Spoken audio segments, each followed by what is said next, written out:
ముందుగా మేషరాశి. అశ్విని 4 పాదాలు, భరణి 4 పాదాలు, కృత్తిక 1వ పాదం కలిస్తే మేషరాశి. ఆదాయం 14, వ్యయం 11, రాజపూజ్యం 5, అవమానం 7. మేషరాశి వారికి ఈ సంవత్సరం కొన్ని మార్పులు కలుగుతూ ఉన్నాయి. ఒకటేంటంటే వ్యయస్థానంలో సంచారం చేస్తున్న శని యొక్క దోష ప్రభావం. ఈ శని దోషము కొంత ఇబ్బంది పెడుతుంది.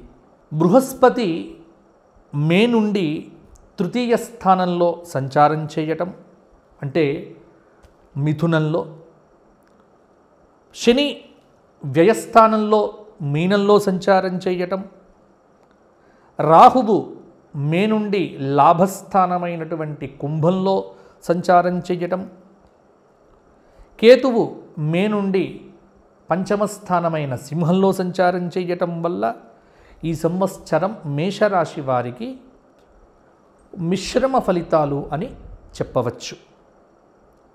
కొంత గ్రహబలం పెద్దగా లేదు కాబట్టి ఇట్టి గ్రహ బలం వల్ల ఎటువంటి ఫలితాలు మేషరాశి వారికి కలగబోతున్నాయి అంటే, అనుకున్న పనులు కొంత ఆలస్యం అవుతాయి. వివాహ ప్రయత్నములు ఏవైతే ఉన్నాయో కొన్ని ఫలించవచ్చు. ప్రతి పని కూడా కొంత కష్టంగానే అవుతుంది. ఉద్యోగ సమస్యలు కొంత ఇబ్బంది పెట్టవచ్చు.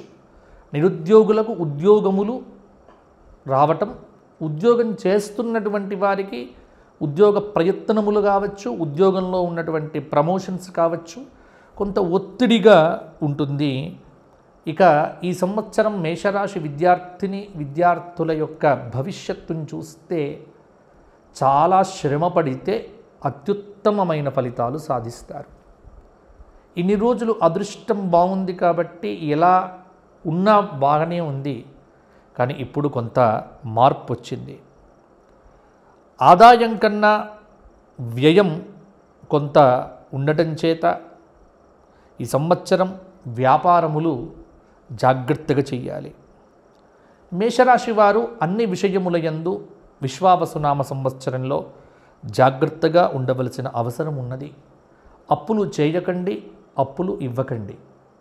ఉన్న అప్పులను కట్టుకునే ప్రయత్నం చేయండి. ఇష్టం ఉన్నట్టుగా, అంటే ఆలోచించకుండా పెట్టుబడులు పెట్టడం, ఆలోచించకుండా వ్యాపారాలలో దిగటం అనేటువంటిది వద్దు. ఉన్న వ్యాపారములు మౌనంగా చేసుకోవటం మీకు మంచిది. ఒకవేళ ఎటువంటి వ్యాపారాలు, ఇనుము, లోహములు, ఇటువంటి వ్యాపారం చేసుకునేటువంటి వారికి కొంత పర్వాలేదు. డాక్టర్లకు, వైద్య విద్యా వ్యాపారం, రెసిడెన్షియల్ స్కూల్స్, ఎడ్యుకేషనల్ ఇన్స్టిట్యూషన్స్ ఏవైతే ఉన్నాయో విద్యా సంస్థలు ఉన్నటువంటి వారికి కొంత పర్వాలేదు. మీడియా రంగంలో, టీవీ రంగంలో, సినిమా రంగంలో ఉన్నటువంటి వారికి కొంత కష్టపడితే అవకాశాలు అంతంత మాత్రంగా ఉంటాయి. అక్టోబర్ నెల తర్వాత కొంత పరిస్థితిలో కొన్ని మార్పులు సానుకూలంగా ఉండే ఆస్కారం కూడా ఉంది. వ్యవసాయ రంగంలో ఉన్నటువంటి వారికి పంటలు బాగానే పండుతాయి. ఎర్ర భూములు, ఎర్ర ధాన్యములు వేసేటువంటి రైతన్నలకు పంటలు అధికంగానే పండుతాయి. ఒకటేంటంటే వాతావరణ సూచనలు అనుసరించి పంటలు వేయటం చాలా వరకు కూడా మంచిది. ఇక మేషరాశి స్త్రీలకు ఈ సంవత్సరం కొంత మిశ్రమ ఫలితాలు. వివాహ ప్రయత్నాలు కష్టపడితే ఫలిస్తాయి. ఆరోగ్య విషయంలోనే కొంత జాగ్రత్తగా ఉండటం మంచిది. క్రీడారంగంలో, మీడియా రంగంలో ఉన్నటువంటి స్త్రీలకు మంచి పదవులతో పాటు అత్యున్నతమైన పురస్కారాలు కూడా లభించవచ్చు. మరి మేషరాశి వారు ఈ సంవత్సరం ఎటువంటి పరిహారాలు ఏమీ లేదండి. మేషరాశి వారు ఈ సంవత్సరం మొత్తం కూడా ప్రతి సోమవారము శివసహస్రనామ స్తోత్ర పారాయణము చెయ్యాలి. ప్రతి సోమవారం ప్రదోషకాలంలో శివాలయ దర్శనం చేసుకోవాలి. మాస శివరాత్రి ఉపవాసం ఉండాలి. శని జపాలు, శని త్రయోదశులు వచ్చినప్పుడల్లా శనికి శాంతి చేయించుకోవటం వల్ల కూడా కొంత మేలు జరుగుతుంది. గోక్షేత్రమునకు వెళ్ళి అప్పుడప్పుడు గోవులతో కొంత గడపండి. అంటే గోవుల దగ్గర కూర్చోవటం, గోవులకు ఆహారం వేయటం, గోవులకు కొంచెం ఖర్చు పెట్టడం కొంత చేస్తే సానుకూలంగా కొన్ని ఫలితాలు ఉండవచ్చు.